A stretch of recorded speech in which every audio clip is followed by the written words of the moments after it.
자, 오늘 우리 마지막 주일 하나님 말씀 베드로전서 3장 1절에서 7절까지 있는 하나님의 귀한 말씀이 되겠습니다.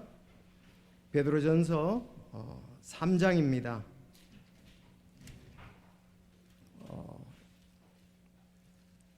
에베소서 5장에 있는 말씀과 함께 짝을 이루는 귀한 말씀이 되겠습니다. 자, 베드로전서 3장 1절에서 7절까지 아마 3장 베드로전서 3장 1절에서 7절까지 제가 3장 1절 읽고 여러분이 2절 읽고 7절까지 그렇게 하겠습니다. 아내들아, 이와 같이 너희도 너희 남편에게 복종하라. 이것은 누가 말씀에 순종하지 아니하여도 그들 또한 말없이 아내의 행실을 통해 얻고자 함이니,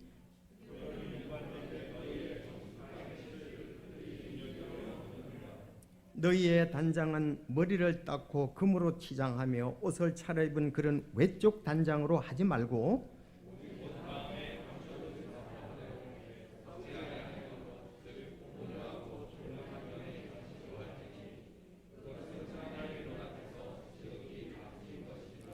옛적에 하나님을 신뢰한 거룩한 여자들도 이런 방식으로 자기 남편에게 복종하여 자기를 단장하였나니,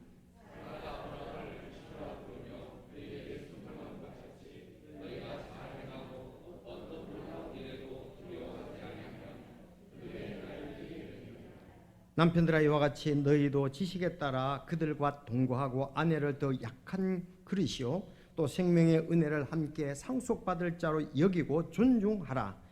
그리하여야 너희 기도가 방해를 받지 아니하리라. 아멘. 기도하겠습니다. 하나님 아버지, 감사합니다. 저희들 참 준비된 마음으로 일찍이 참 예배에 대해 관심을 가지고 기도하며 오늘 이 예배에 참석을 했습니다. 찬양을 드리고 또 하나님께서 우리에게 복을 주신 그것을 세어보며 또 물질을 드리며 우리 자신을 드리며 아버지 하나님, 이제 또 기도로 주님을 영원하게 하게 하시니 감사합니다.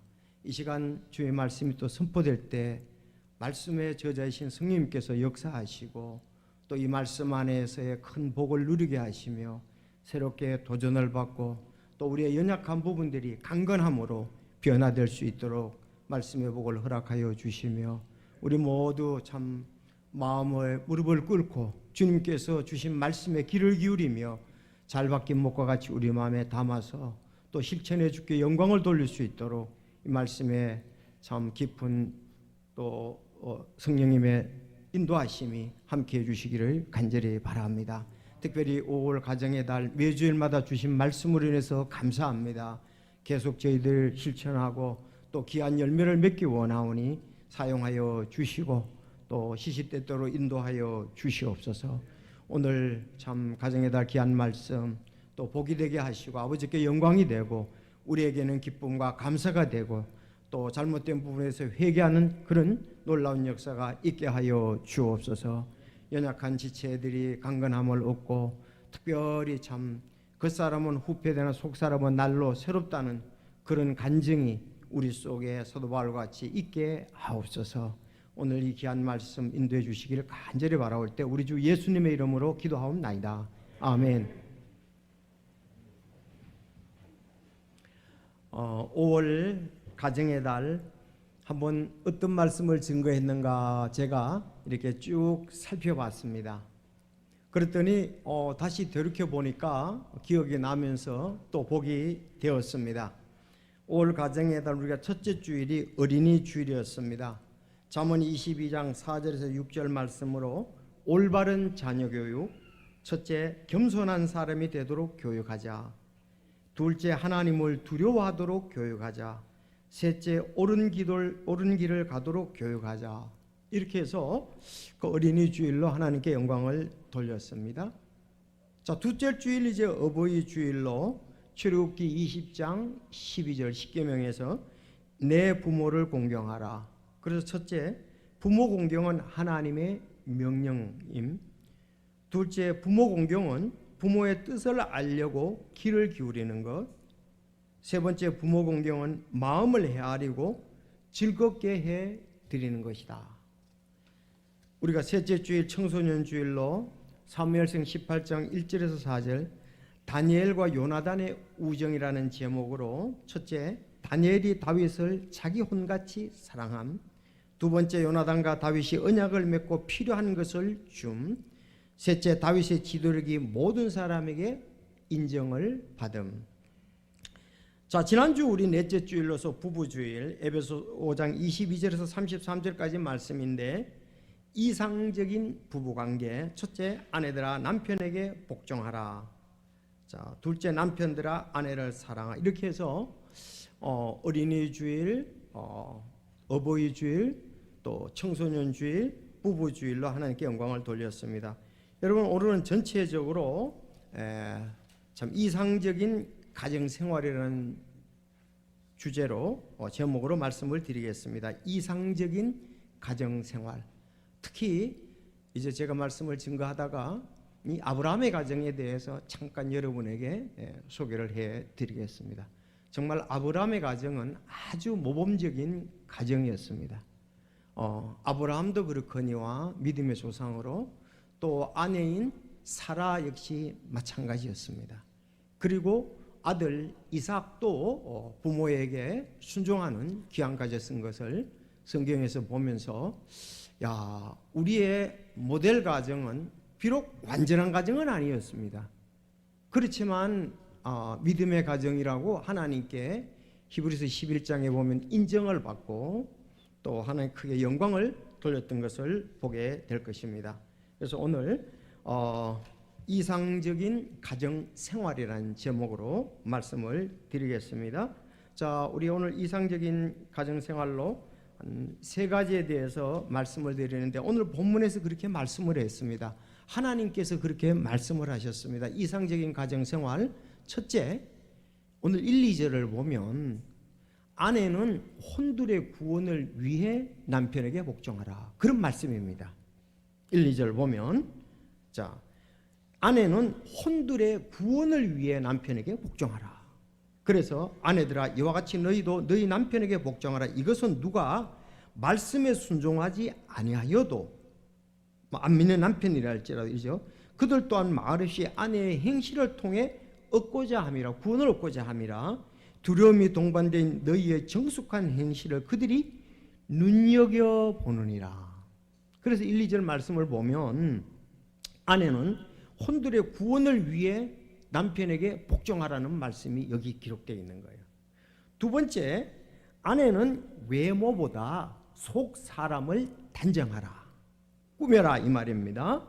너희의 단장은 머리를 닦고 금으로 치장하며 옷을 차려입은 그런 외적 단정으로 하지 말고 오직 마음에 감춰진 사람으로 하되 썩지 아니하는 것 즉 온유하고 조용한 영의 장식으로 할지니 그것은 하나님의 눈앞에 지극히 값진 것이니라. 옛적에 하나님을 신뢰한 거룩한 여자들도 이런 방식으로 자기 남편에게 복종하여 자기를 단정하였나니 사라가 아브라함을 주라 부르며 그에게 순종한 것 같이 너희가 잘 행하고 어떤 놀라운 일에도 두려워하지 않으면 그녀의 딸들이 되느니라. 그래서 이 말씀을 보면 아내는 외모보다 외적인 것보다 속사람을 단정하라 그렇게 볼 수가 있고요. 세 번째 이제 마지막으로 남편은 아내를 보호하고 존중하라. 아내를 보호하고 존중하라. 남편들아 이와 같이 너희도 지식에 따라 그들과 동거하고 아내를 더 약한 그릇이요 또 생명의 은혜를 함께 상속받을 자로 여기고 존중하라. 그리하여 너희 기도가 방해를 받지 아니하리라. 그렇게 되어 있습니다. 그래서 요 세 가지 말씀 하나님의 말씀입니다. 그래서 남편은 아내를 보호하고 존중하라. 성령님께서 그렇게 기록하게 하셨고 이게 우리 가정에 주는 말씀이라고 볼 수가 있습니다. 그러면 좀 더 자세히 여러분에게 말씀을 드리겠습니다. 자, 첫째, 아내는 혼들의 구원을 위해 남편에게 복종하라. 이 상당히 영적이고 수준 높은 복종에 대해서 말씀하고 있습니다. 자, 여러분 이 사도 베드로의 지금 베드로전서 3장이잖아요. 사도 베드로의 신앙 행적을 보면 그는 마태복음 16장 16절에서 시몬 베드로가 대답하여 이르되 주는 그리스도시요 살아계신 하나님의 아들이시다 하매. 그는 예수님에 대해서 믿음의 고백이 정확한 사람이었습니다. 그는 구원받은 그 고백이 확실한 사람이었습니다. 첫째, 우리도 이게 있어야 돼요.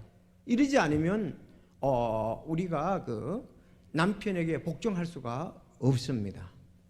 네. 자, 우리도 주님께도 복종할 수가 없습니다. 주는 그리스도시요 살아계신 하나님의 아들로 믿어야 성령님께서 역사하셔서 혼들의 중요한 것도 알고 우리가 복종할 수가 있는 거예요. 자, 그런가 하면은 사도행전 1장부터 사도행전 12장까지는 사도들의 행적이잖아요. 1장부터 12장까지는 베드로의 사역으로 끝납니다. 대부분 베드로에 대해서 얘기하가요. 사도행전 1장에서부터 12장까지는. 그 다음 이제 13장부터 끝이 몇 장이죠? 28장까지입니다. 28장까지는 이제 바울의 사역으로 이제 사도행전이 끝나게 되는 것을 볼 수가 있습니다. 여러분, 이 사도행전이 시작이 될 때에 1장부터 베드로가 앞에 서서 리더를 하기 시작합니다. 12사도 중에 한 사람이 맏대를 뽑을 때 1장에서 역할을 하고, 2장에는 보면은 베드로가 그리스도의 복음을 전파해서 3,000명이 구원받게 됩니다. 마지막 장 12장에서는 복음을 전하다가 감옥에 갇히고 천사의 인도로 감옥에서 풀려나는 것으로 그의 기록은 마지막이 됐던 것을 볼 수가 있습니다. 그러니까 베드로는 혼의 구원을 위해서, 혼의 구원이라는 말이 맞아요. 영혼이라는 말도 뭐 쓰긴 씁니다만, 혼의 구원을 위해서 그는 일생을 가장 아름답게 드렸다 이 말입니다. 그래서 그의 좋은 간증이 있잖아요. 4장 11절, 이분은 건축자들이 업신여긴 돌로서 모퉁이의 머릿돌이 되셨느니라. 다른 사람 안에는 구원이 없나니 하늘 아래에서 우리를 구원할 다른 이름을 사람들 가운데 주지 아니하셨느니라 하였더라. 오직 예수 그리스도를 메시아로 고백하고 오직 예수님을 통해서 혼들이 구원을 받는다. 여러분, 우리가 7, 80평생 부부가 또 자녀 아름답고 기쁜 즐거운 가정생활을 한다 할지라도 하나님 말씀에 의해서 볼 때 우리가 이 세상을 떠났을 때 각자 다른 곳에 간다면 이거는 참 불행한 일이죠. 우린 예수 그리스도를 남편도 아내도 자녀도 예수님을 영접해서 한 곳에 가야 되지 않겠습니까? 사실 가정이라는 건 그렇게 될 수가 있습니다. 그런데 저희가 이렇게 보니까 부모는 자식이 마음대로 할 수가 없어요. 근데 자식에게는 굉장히 영향을 끼칠 수가 있거든요. 사실 어려서부터. 그때 부모님들은 우리가 어떻게 할까, 그런 참 이 난관에 부딪히는 경우들은 있더라고요. 어쨌든 다른 사람 안에는 구원이 없습니다. 그래서 아내도 남편도 자녀도 예수 그리스도를 통해서 구원을 받아야 합니다. 그리고 그는 얘기를 합니다. 우리는 보고 들은 것들을 말할 수밖에 없노라. 때리고 감옥에 가두고 이러는데 우리는 보고 들은 것을 말할 수밖에 없다. 예수 그리스도가 메시아인 것이 우리는 확실히 보았고 하나님께서 역사심을 느끼고 실제로 듣고 보았다 이 말이에요. 그래서 예수 그리스도를 전하는 그것에 대해서 베드로는 온 정열을 다 바쳤다. 베드로는 혼의 구원의 열정이 대단한 사람이었습니다. 그래서 얘기를 하는 거예요. 구원받은 아내가 어떻게 하면 남편과 이웃을 구원할 수 있을까? 먼저 구원받은 아내가 어떻게 하면 자기 남편과 다른 사람들을, 이웃들을 구원할 수 있을까? 그 얘기에서 지금 얘기하는 거예요. 아내들아, 이와 같이 너희도 너희 남편에게 복종하라. 이것은 누가 말씀에 순종하지 아니하여도 그들 또한 말없이 아내의 행실을 통해 얻고자 함이니. 그랬습니다. 자, 누가 말씀에 순종하지 않아도, 즉 안 믿어도 이 말이지요. 또한 말없이 아내의 행실을 통해 그가 구원을 받게 된다.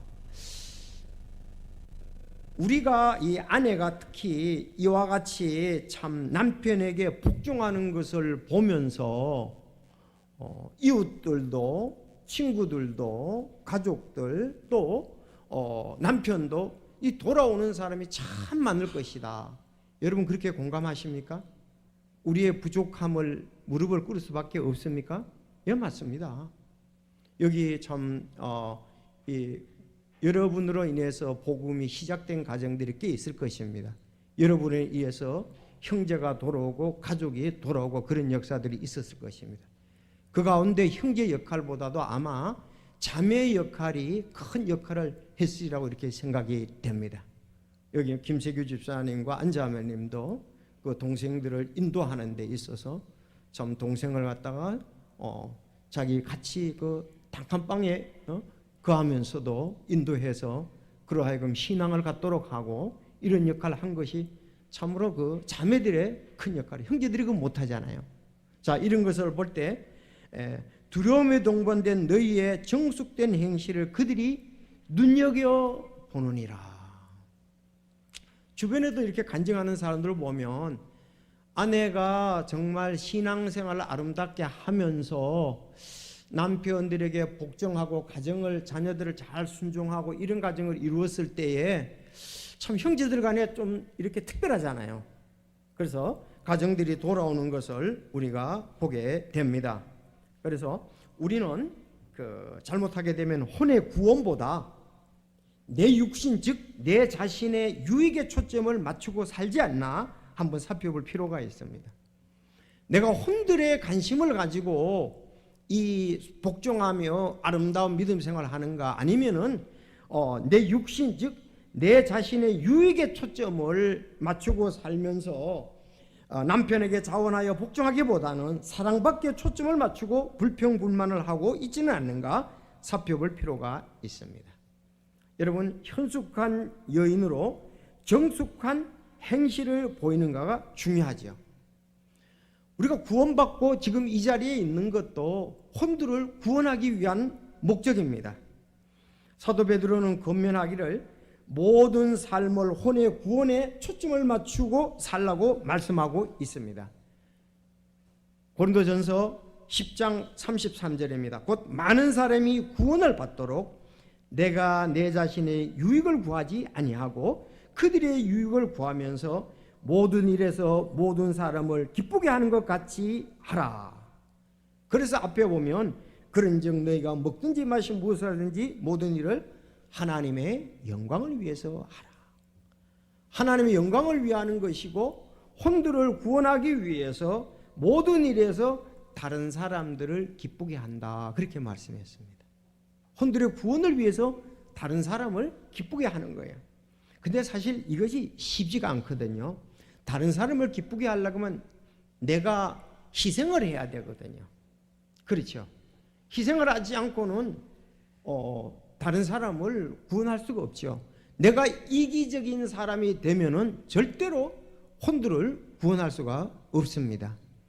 여러분, 사도행전 16장에 보면은 그 루디아, 자주 옷감 장사 루디아가 나옵니다. 그는 사실 상당한 자주색 옷감 장사는 부유함을 가지고 있죠. 아주 장사를 잘한 것 같습니다. 고향이 원래 그 자주 옷감을 만드는 그 고향이에요. 루디아가. 자, 그러나 그는 강가에서 기도하는 여인이었습니다. 그렇죠. 그리고 그가 먼저 예수님을 믿고 온 가족이 예수님을 믿는 이 놀라운 복을 누렸고요. 빌립보 교회에서 핵심 멤버가 이 루디아입니다. 루디아. 이제 첫 번째 사람으로, 첫 번째 구원받은 사람으로 볼 수가 있죠. 빌립보에서. 자, 그래서 이와 같이 그의 정숙한 행실이 가정이 구원받게 했다는 것을 우리가 볼 수가 있습니다. 우리의 정숙한 행실을 통해 모든 사람을 기쁘게 한다면 하나님은 구원받는 자들을 날마다 더하게 하실 것입니다. 그렇게 믿습니까? 네. 정말 그 아름다운 이 참 자매들은 말이죠. 지금도 어떻게 하면 혼들을 구원할까? 그래서 자기가 시간이 나고 또 자기가 물질을 좀 써서 아니 그 형제 자매들 이 반찬도 만들어서 나눠주고 또 이웃에게도 그렇게 한다면 아니 내가 시간이 있다 이거예요. 좋은 시간을 잘 할애하는 거예요. 그리고 여러분들 반찬 그 재료를 사가지고 좀 만들어서 요즘 전부 다 사 먹는 사람들이 꽤 많잖아요. 근데 좀 정성을 보이고 이웃에게 나눠주고 정말 자기 자신을 아름답게 드리는 것 중에 하나지 않습니까? 그렇죠? 이런 방법도 혼들을 구원 얻기 위해서, 혼들을 구원하기 위해서 이웃들을 도와줍니다. 어려울 때. 자, 그런 분들이 그분들로 말미암아서 복음이 전파되는 거예요. 사도행전 2장에 보면 초대교회 성도들이 정말 그 구원 때문에, 혼들의 구원 때문에 아름답게 헌신을 해서 3,000명이 구원받고 많은 사람이 구원해서 도력에 온 것을 우리는 성경을 통해서 볼 수가 있습니다. 그래서 내가 귀한 것을 가장 아름답게 효과적으로 혼들을 위해서 사용한다면은, 그들을 기쁘게 한다면은 구원받는 자들을 하나님은 감동해서 날마다 더하게 하시리라고 이렇게 믿습니다. 그래서 바로 아내는 혼들의 구원을 위해서 남편에게 복종하라. 상당히 영적이고 수준 있는 이런 그 말씀이죠. 보통은 보면은 참 우리가 이런 것에 도달하고 이런 것을 위해서 기도하고 이런 정신이 있고 참 이렇게 이걸 위해서 무릎을 꿇는다면 이건 더 없는 귀한 그 아내의 역할을 하면서 하나님께 영광 돌리는 삶을 살 수 있다. 이렇게 볼 수가 있습니다. 그런가 하면 이제 좀 우리가 낮게 보면은 남편에게 나를 사랑해달라, 나를 보호해달라, 내가 원하는 거 해달라, 이기적이고 이쪽으로 많이 갈 수가 있잖아요. 그렇지 않습니까? 성경에 그렇게 또 돼 있어요. 그건 남편이 해줘야 될 것인데 너무 이기적으로 욕을 하지 않냐, 이런 게 볼 수가 있는 거죠. 잠언 31장에 보면은 정말 현숙한 여인에 대해서 잠언 31장에 많이 얘기를 하거든요. 자녀를 위해서, 남편을 위해서 종들을 어떻게 부릴 것인가, 정말 그런 그 아름다운 믿음을 가지고 하는 그 현숙한 여인, 참 그런 여인들은 많은 혼들을 주께 돌아오는 데에 큰 역할을 하게 되리라고 이렇게 생각을 합니다. 그런데요, 우리 육신은 절대로 쉽지 않다는 거예요. 여러분, 내가 자기 할 도리를 다 하면서 다른 사람을 그렇게 온전히 도울 수가 없습니다. 조금씩이라도 우리는 도와야 되는데 그게 쉽지가 않다고요. 우리는 사랑받기 원하지, 그렇지 않아요. 주기를 원치 않거든요. 따라서 그래서 우리 옛성품은 이기적인 겁니다. 아주 이기적이에요. 자기밖에 몰라요. 세상은 참 그렇지 않습니까? 본성이 있어서 사니까. 그런데 우리는 성령이 있어 산다면은 이런 부분들을 뛰어넘을 수가 있다는 거죠. 이 성령인도 할 때 뛰어넘을 수가 있는 거예요. 그렇지 않으면은 뭐 세상 사람과 다를 바가 없다. 그러나 확실히 다른 것은 혼들을 구원하고자 하는 마음이 다르다는 사실을 성경에는 말씀하고 있습니다. 그래서 아내들은 혼들의 구원을 위해 남편에게 복종하라. 이제 뒤에 보면 좀 더 자세하게 되어 있습니다. 두 번째, 아내는 외모를 단정하는 것보다 속사람을 단정하라. 꾸미라, 이 말입니다. 3절 6절 상당히 길게 나옵니다. 자, 단정한 너희 단장은 머리를 닦고 금으로 치장하고 옷을 차려입은 그런 외적 단장으로 하지 말고 그랬습니다. 사실 머리를 닦고 그 당시도 이런 것을 단장을 하는 것을 상당히 좋게 여기고 했던 것 같아요. 미장원도 미장원 나름이죠. 상당히 비싼 미장원이 있다는 얘기를 들었습니다. 자, 어쨌든 자, 그리고 그런 거, 나는 뭐 몇십만 원짜리 이걸 해야 된다, 또 금으로 치장하고 옷을 차려입은 그런 외적 단장으로 하지 말고 그랬습니다. 그게 너무 신경 쓰지 마십시오. 누가 뭐 몇십만 원짜리, 그거 참 좋다, 나도 그런 거 한다, 이런 금으로 그냥 목걸이며 뭐 전부 다 이렇게 여러분들. 그리고 옷도 뭐 이 유행에 아주 민감해서 늘 첨단을 가는 그런 걸로 하지 말고 말라고 그랬습니다. 하나님께서 그렇게 말씀을 하셨습니다. 제가 여러분에게 개인적으로 얘기했다면 상당히 저와 참 저에 대해서 안 좋게 생각할 것입니다. 그러나 하나님이 여러분 안 좋게 생각하면 안 됩니다. 하나님이 여러분이 그런데 신경쓰므로 야, 난 그거 아니야. 너한테 원하는 거는. 그래 되면 곤란하잖아요. 그래서 우리는 그야말로 외적인 것도 뭐 꼭 금을 차고 옷을 화려하게 입고 머리를 비싼 걸 하고 그렇다는 것이 꼭 품격이 있고 또 아름다운 건 아니잖아요. 그렇지 않습니까? 사실 내적으로 텅 빈 사람이 외적으로 그렇게 하면은 안 맞는 거예요. 오히려 안 맞습니다. 아니 수레는 뭐를 싣기 위한데 수레를 아무리 단정해가지고 해보세요. 거기다가 그 뭘 싣는 것은 안 맞는 거예요. 품격은 내적인 것에 있는 것입니다. 여러분 공감합니까? 자, 그래서 그런 것에 대해서 외적 단장으로 하지 말고 그랬습니다. 하나님이 너 그거 아니야. 그거 너무 신경 쓰지 말어. 친구 너무 본받지 말고 세상 본받지 말어. 그렇게 감동하실 때가 있으면은 자중하시고 절약하시고 또 다른 부분에 쓸 것이 없을까? 좀 그런 생각도 해보시기를 바랍니다. 뭐 수백만 원 돼야 되고 뭐 이렇게 그렇게 되는 것은 자 사실 우리가 그때 아무것도 아니잖아요. 이 옷이 어떤 면으로 치면은 내가 이것이 그렇게 품격 있게 보이는 건 아니잖아요. 그래서 어떻게 하냐 오직 마음에 감추은 사람으로 하되 그렇습니다. 마음에 감추은 사람 하되 즉 그랬습니다. 온유와 조용한 영의 장식으로 할지니 그것은 하나님의 눈앞에서 지극히 값진 것이니라. 지극히 값진 것이니라. 지극히 값진 것이니라. 아니 머리를 닦고 금을 치장하고 옷을 차려입는 그것은 하나님 앞에 지극히 값진 것이 아닙니다.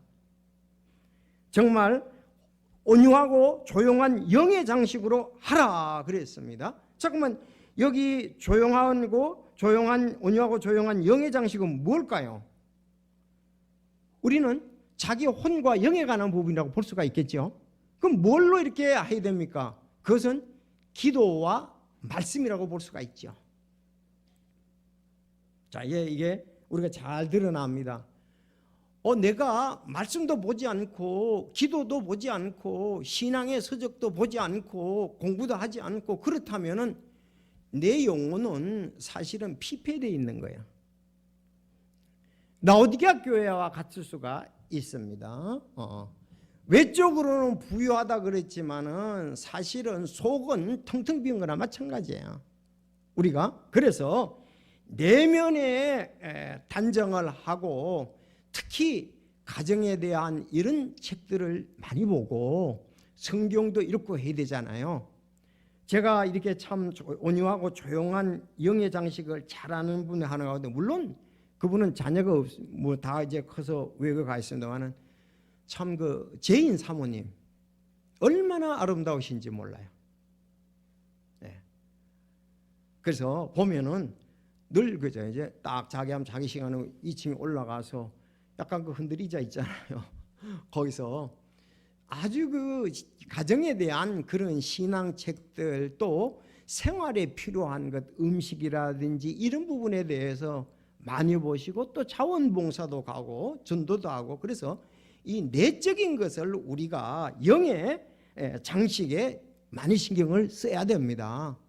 그래서 뭐 나는 머리 하러 가고 나는 옷 사러 가고 나는 뭐 먹으러 가고 나는 그 뭐 금은 보수 이거를 해야 되는데 온 신경을 그런데 많이 비중을 차지두지 말고 여기 내적인 면을 정말 내가 말씀과 그 기도를 전혀 하지 않는 분들도 사실 있거든요. 이런 분들은 뻔하죠. 뭐 믿음으로 사는 게 아니에요. 육신으로 사는 거지요. 우리도 마찬가지, 남자들도 마찬가지. 그래서 그렇게 한다면은 하나님 앞에 갔을 때 우리가 불과 나무와 짚으로 지은 집이 돼서 그리스도의 우리가 심판대에서 아무것도 없겠죠.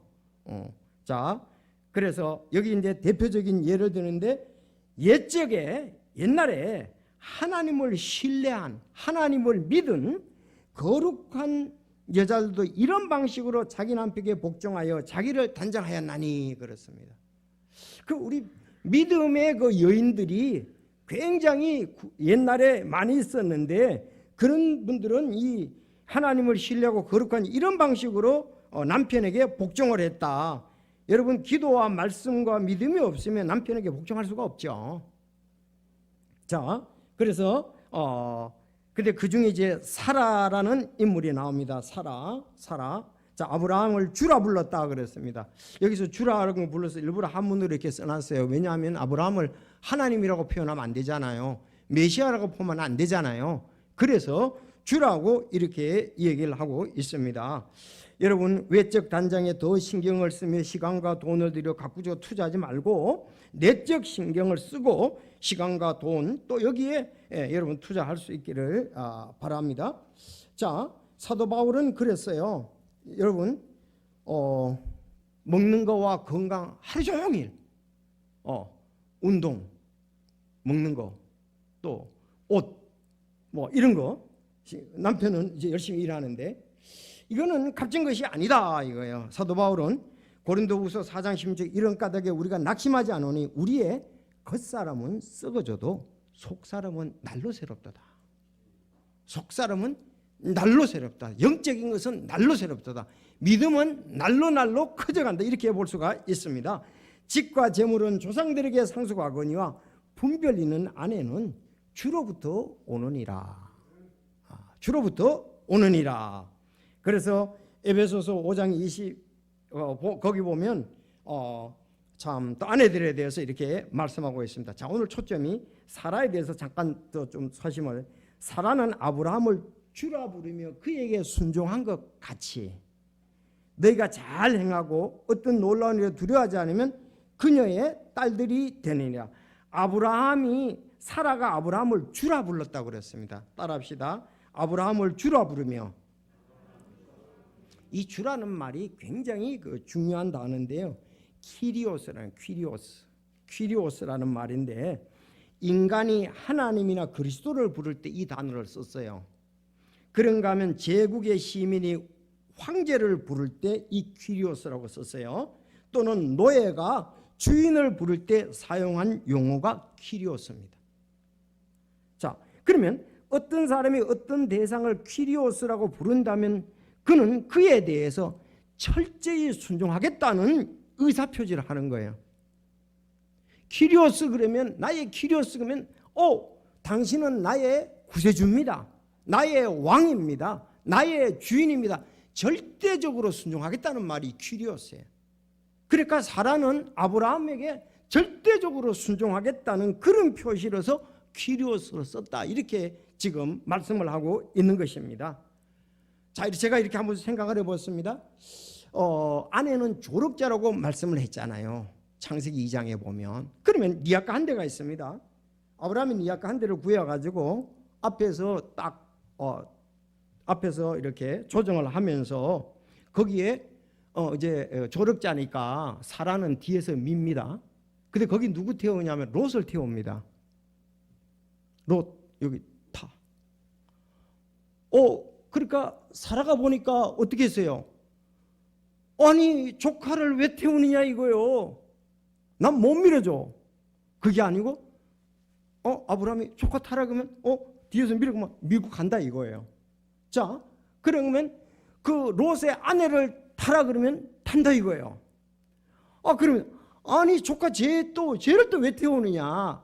그러나 사라는 순종을 했다니, 이런 내용으로 볼 수가 있다. 이해가 되십니까? 아니, 아브라함이 롯을 지역을 선택할 때, 목초지를 선택할 때 롯 뽑고 먼저 내가 선택하라 그랬잖아요. 그런 것이 자기를 양보하는 것 아니겠습니까? 그렇죠. 네? 근데 롯의 아내도 마찬가지였습니다. 그래서 그렇게 이제 순종을 하는 거죠. 거기다가 누구를 태우든 간에. 자, 그러면 그 니아가에다 이집트 왕을 태웠습니다. 미시오. 그랄 왕을 태웠습니다. 미시오. 자녀를 거기 태웠습니다. 미세요. 전부 다 그는 예스, 예스, 예스, 예스다. 아브라함이 누구를 태우든 간에 아브라함이 지도력을 가지고 이끈다 그러면은 여기 사라는 조금도 당신 말에 순종하겠습니다. 믿음으로 당신 말에 순종하겠습니다. 하나님이 나에게 질서상 그렇게 하라 그래서 나는 순종하겠습니다. 그 원리대로 살았다 이 말이에요. 대단한 거죠. 자, 보십시오. 이 지난주에도 잠깐 말씀드렸지만요. 이 롯을 더 우대하고 여긴 가족들도 많고 군사도 많고 그랬습니다. 아브라함은. 그런데도 너가 먼저 택하라 그랬습니다. 이게 쉬운 게 아니거든요. 사실은 우선권을 준다. 좋은 쪽을 너가 택하라 이러거든요. 그때도 사라는 당신이 그렇게 원한다면 조카 롯에게 그렇게 하십시오. 그런가 하면 좀 때로는 이 아브라함이 우유부단했잖아요.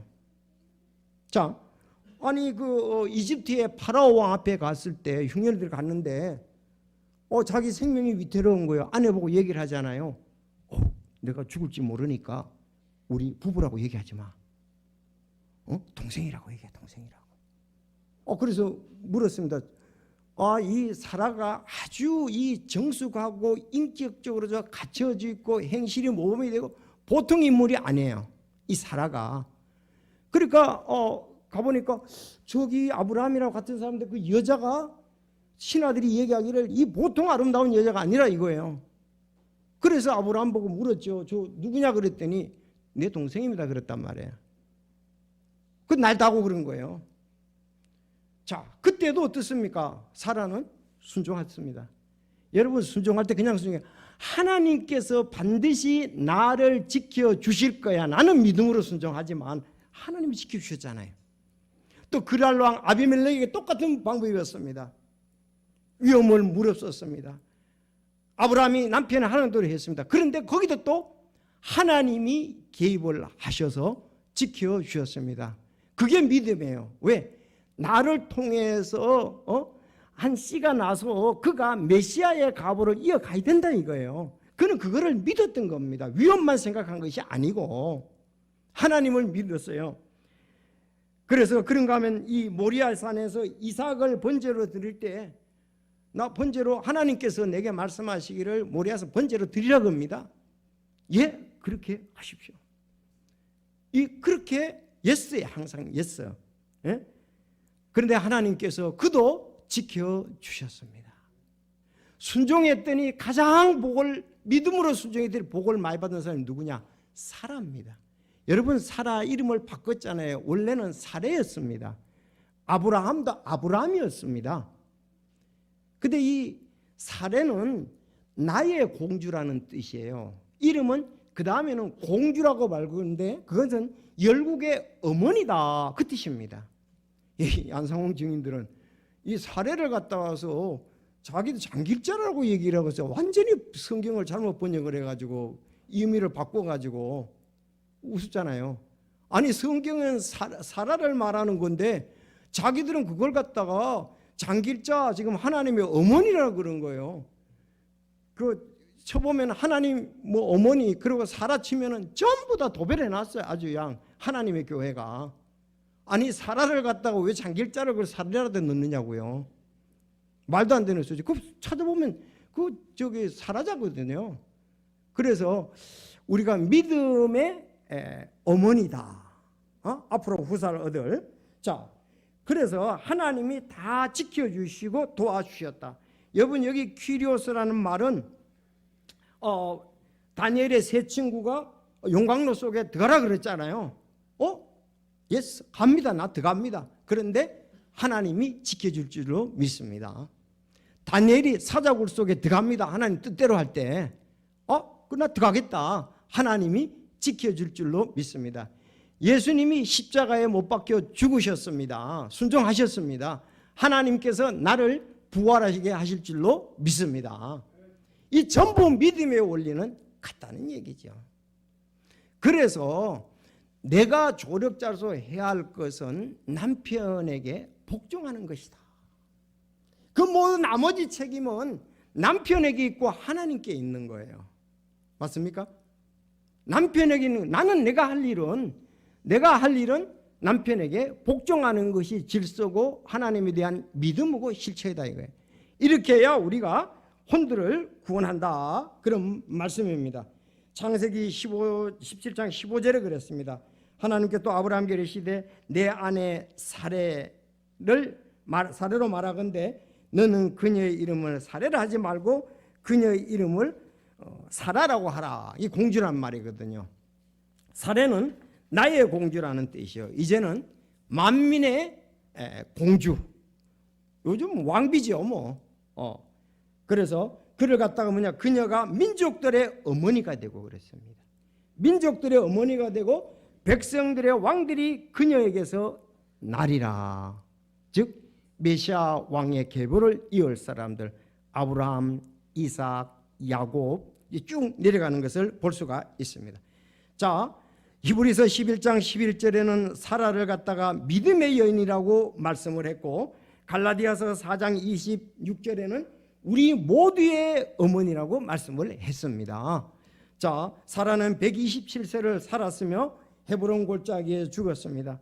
아브라함은 그녀를 위해 애곡하려고 부엘세바에 왔고 헷 족속 에브론으로부터 이 막벨라 동굴을 밭을 사서 거기에 장사를 지냈습니다. 아브라함은 그녀를 위해 애곡하려고 부엘세바에서 왔거든요. 자, 그래서 그 이름을 사서 거기에 장사 지내면서 애곡했다고 했습니다.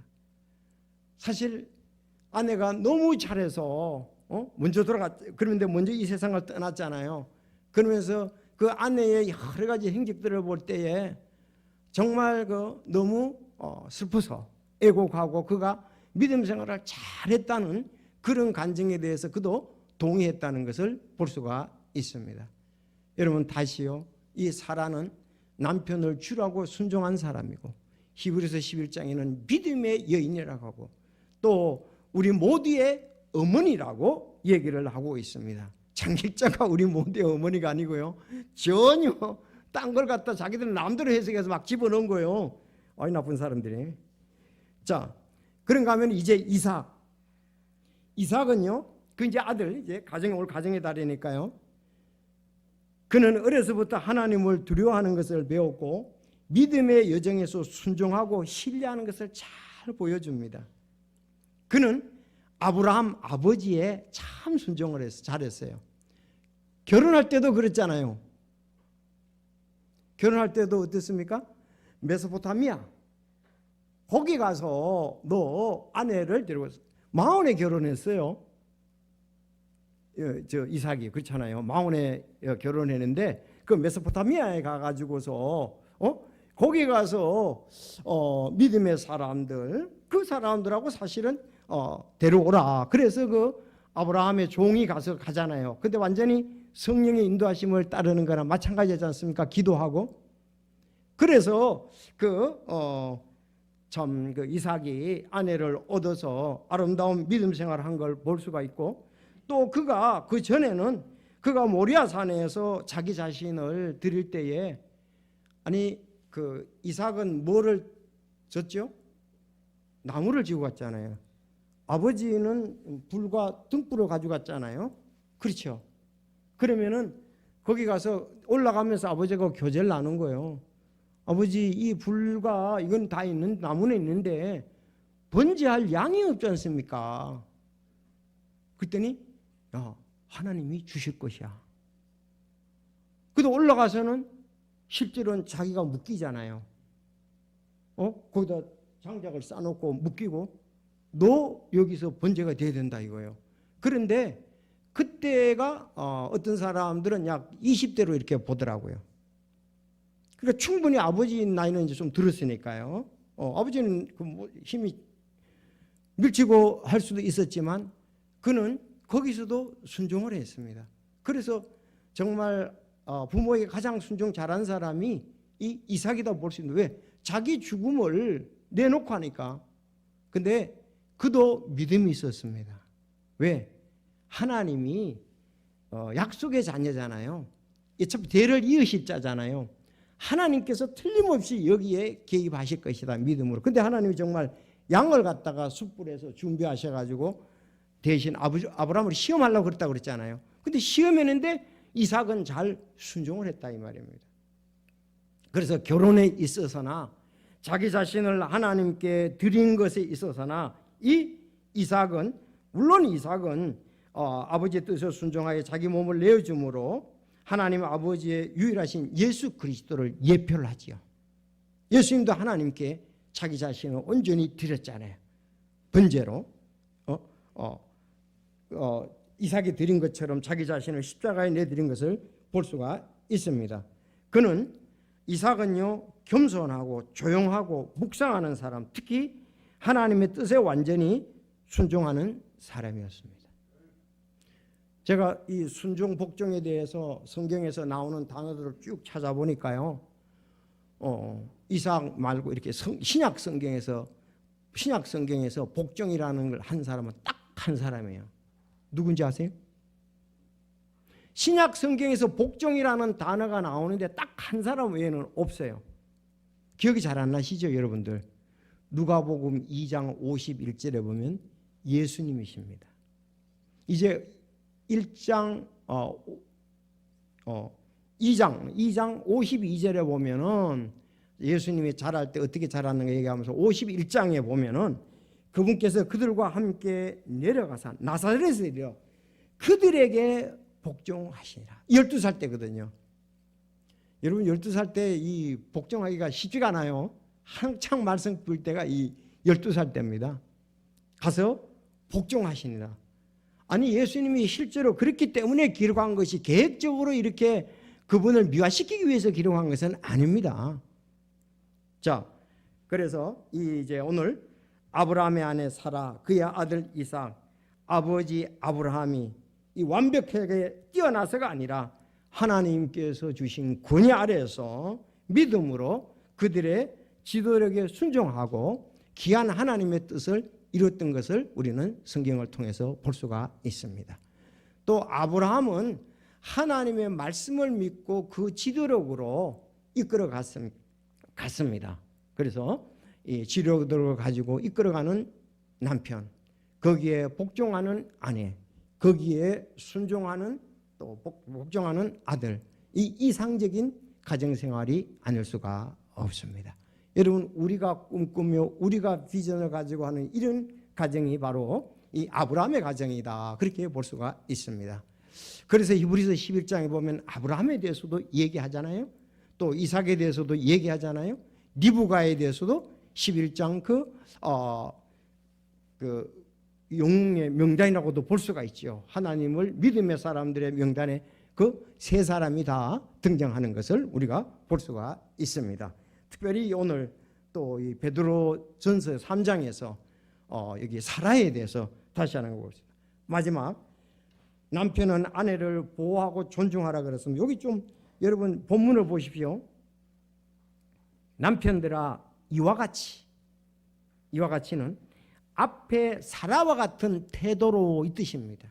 이와 같이 그랬으니까 이와 같이 너희도 지식에 따라 그들과 동거하고 아니 남자들이요 지식에 따라 그들과 동거하라 그래서 아내들과 동거하라 그랬습니다. 그럼 지식에 따르면 무슨 지식에 따라서요? 우리 형제들 어떻게 해석하고 있나요? 자, 여기 지식에 따르는 것은 결혼관계의 본질이 있잖아요. 창세기 2장을 말씀하는 겁니다. 결혼과의 본질, 이 그런 지식. 그 남편이 하나님의 뜻을 알고 가정의 원리를 알아야 되겠죠. 창세기 2장을 제대로 알아야 되겠죠. 그래서 너희도 지식에 따라 그들과 동거하고 아내들과 동거하고 아내를 더 약한 그릇이요. 약한 그릇이 이건 물리적인 힘을 얘기를 합니다. 아내들은 더 약합니다. 자, 또 생명의 은혜를 함께 상속받을 자. 여기 생명의 은혜를 함께 상속받을 자는 뭡니까? 영원한 생명을 말합니다. 지금 이 땅에서 우리 생명의 구원받은 같이 부부가 구원받았다면 생명의 은혜를 상속받게 됩니다. 그때는 여러분 우리가 그때는 해방입니다. 올라갔을 때는 아내가 남편에게 얽매일 필요가 없습니다.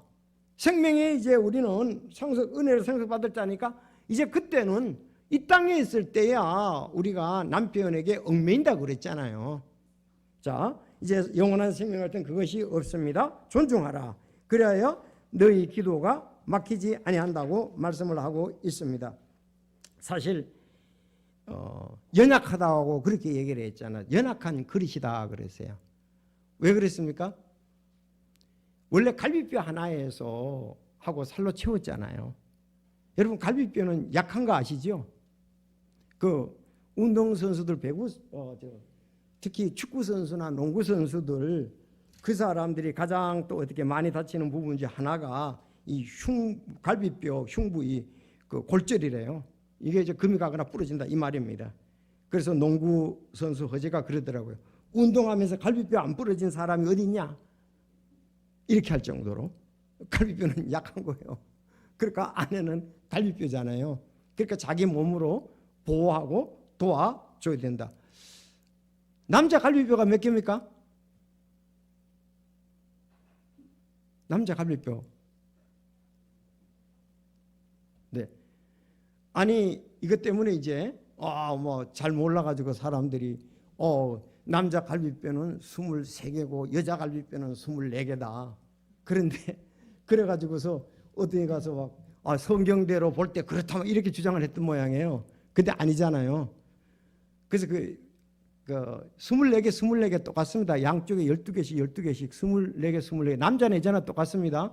아니, 그거는 아담의 갈비뼈는 23개지. 우리의 갈비뼈는 24개입니다.